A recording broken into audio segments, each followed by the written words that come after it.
Abra su Biblia conmigo, por favor, en Hechos, capítulo 12, versículo 1.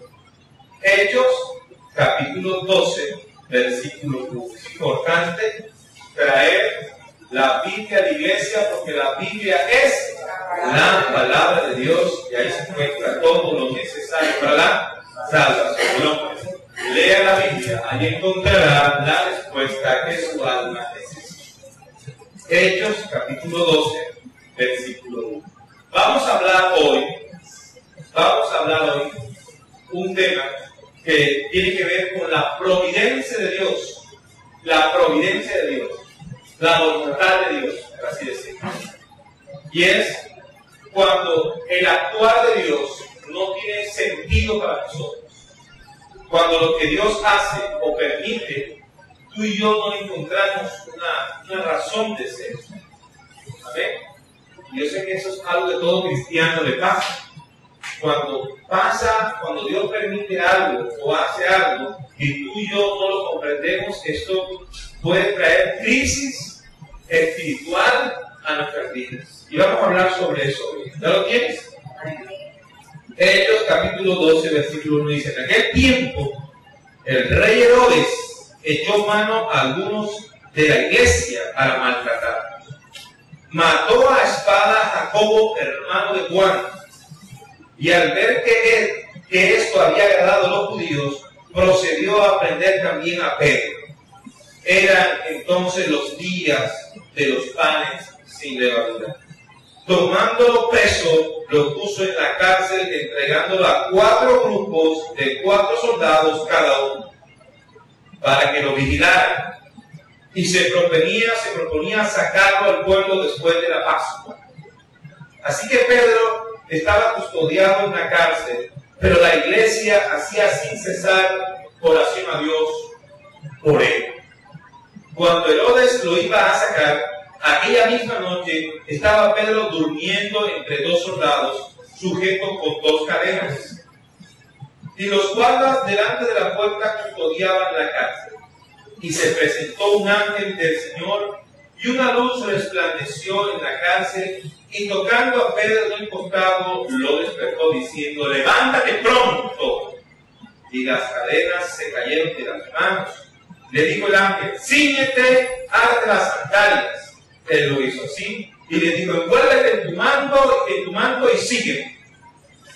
Pedro salió tras el ángel sin saber si el ángel era realidad o no.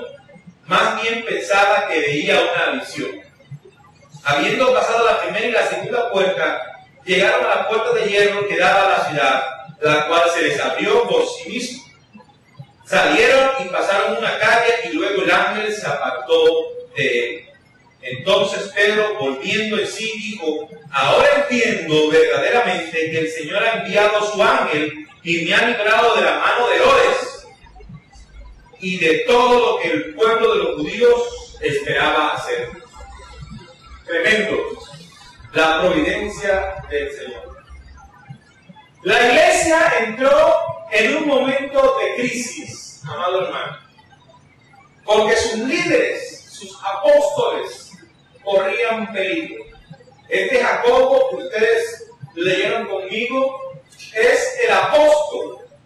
Jacobo el apóstol, el que algunos conocen como Santiago, que en griego es Santiago, y es el mismo que en inglés se escribe James, en español es Jaime. Jaime, Santiago y Jacobo significan el mismo nombre. Jacobo era un apóstol de Jesucristo, hermano de Juan, hermano mayor de Juan. Y entre Jacobo, Juan y Pedro eran los 3 más cercanos de Jesús. Cuando Jesús tenía que hacer una diligencia muy importante, estaban siempre esos 3 con Jesús. Se iba al monte de la transfiguración, estaban con Jesús. Al ir a orar por un enfermo, estaban los 3. Y siempre estaba Jesús con esos 3. Era muy importante. Eran elegidos sobre el común de los apóstoles. Y el primero de los apóstoles en pasar por la espada y ser degollado fue Jacobo, en un hombre de oración. Era un apóstol del Señor, un hombre importante dentro del cristianismo. Y la iglesia comenzó a preguntarse por qué. ¿Por qué a la gente buena le pasan cosas malas? por qué a un hombre de Dios que Dios eligió, que caminó con Jesús? Porque tuvo que morir a espada. ¿Y por qué ahora el líder más significante del cristianismo, Pedro, estaba preso y podía correr el mismo riesgo? Ya había pasado un día, 2 días, y Herodes lo quería como un trofeo para entregárselo y congratularse con los judíos, para ser amistad con los judíos de aquel tiempo. Hermanos míos, es un momento triste. Un apóstol vive y el otro muere. ¿Cómo entender que un buen hombre entrega su vida? ¿Cómo entender que nuestra gente que amamos y que apreciamos tiene que morir, va a morir y que tiene que estar en la presencia del Señor? ¿Cómo entender esas cosas? ¿Cómo entender los actos de violencia? ¿Cómo entender las cosas que pasan a nuestro alrededor y que muchas veces nosotros no aceptamos o no queremos entenderlas? La Biblia dice claramente, y Jesús lo dijo en Juan capítulo 16, versículo 33. Estas cosas os he hablado para que en mí tengáis paz. En el mundo tendréis aflicción, pero confiad, yo he vencido al mundo. Amados, usted y yo como seres humanos no estamos exentos de vivir la aflicción, ni que la muerte toque a la puerta de nuestra casa, o la enfermedad, o la calamidad, o la necesidad. Dios no nos ha guardado en una cápsula de cristal donde esta crisis no nos puede tocar. El Señor nos ha prometido guardar nuestra vida espiritual y también nos ha prometido guardarnos de algunas cosas también. Pero en la vida diaria hay cosas en las cuales Dios permite que así sean, porque son las reglas naturales de la vida y son las reglas naturales de la humanidad. Y los cristianos no vivimos ajenos a estas cosas. A todos los cristianos nos afecta la gravedad, a todos nos afecta el calor o el frío, a todos nos afecta la salud, la enfermedad, la muerte o la vida. A todos nos afectan estas cosas. Pero sobre cualquier tipo de estas cosas, el Señor tiene la victoria. Y en Cristo Jesús tenemos la esperanza de que cuando estemos con Él, no habrá tristeza, ni llanto, ni enfermedad, ni muerte, ni calamidad, ni nada, amado hermano, que nos aflija. ¿Alguien puede decir amén? Amén, amén. Entonces, ¿cómo puede la iglesia con semejante golpe en la vida? ¿Y usted cómo puede con semejante golpe que le da la vida, vivir una vida espiritual en Dios? Mantenerse espiritual como la iglesia primitiva lo era. La iglesia no se organizó para hacer una revuelta contra Herodes, ni organizó un complot para hacer un atentado terrorista contra Herodes, no organizó un partido político para sublevarse al gobierno actual, ni nada por el estilo, sino que la iglesia fue a la casa de un discípulo llamado Juan Marcos, la mamá de él, y la iglesia se unió para orar.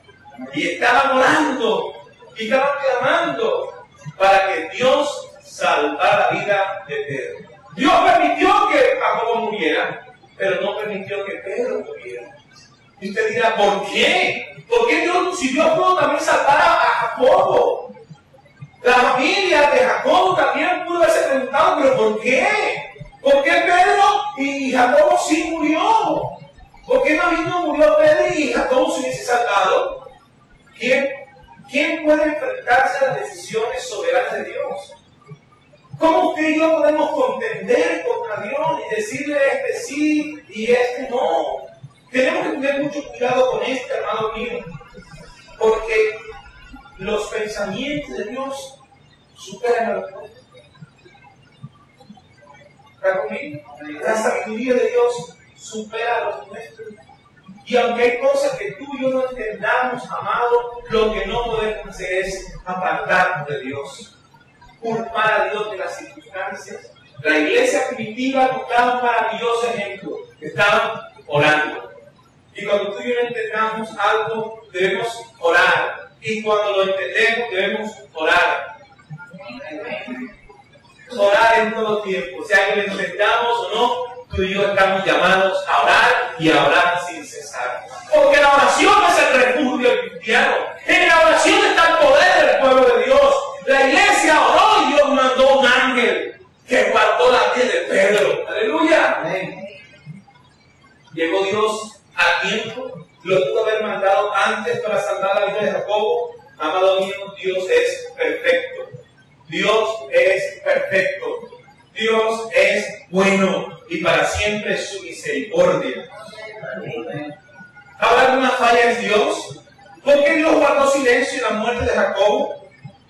amado mío, cuidado con esos pensamientos.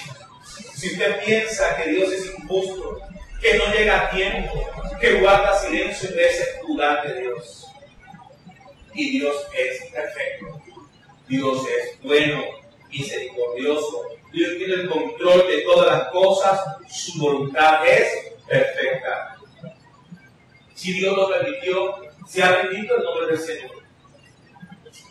Si Dios lo permitió, ¿qué podemos hacer? Si lo más seguro en la vida, después que seas parido por tu madre, es la muerte. Eso es lo más seguro. Para morir, tienes que estar vivo. Eso es. Para morir, tienes que estar vivo. Y eso es lo más seguro. Después de sentarte en tu mano, eso es lo más seguro, lo certificado que tú tienes. Y debemos tener cuidado con eso. Porque la vida es un regalo de Dios y es bueno. Es bueno. Sea cual sea que Dios nos ha permitido vivir, es bueno. Dios es bueno. ¿Alguien puede decir amén? Amén. El actuar de Dios es más profundo del que nuestra mente finita puede entender. ¿Quién es el hombre para contender con Dios? Job quería contender con Dios. Y Dios lo dejó que se desahogara. Porque Dios nos permite llorar y nos permite quejarnos, porque Dios entiende que nuestra mente es finita, limitada, no tiene para dónde más pensar y qué más entender. Y Dios le dijo a Job, párate firme y yo te voy a cuestionar a ver si puedes. Job no soportó el cuestionamiento de Dios.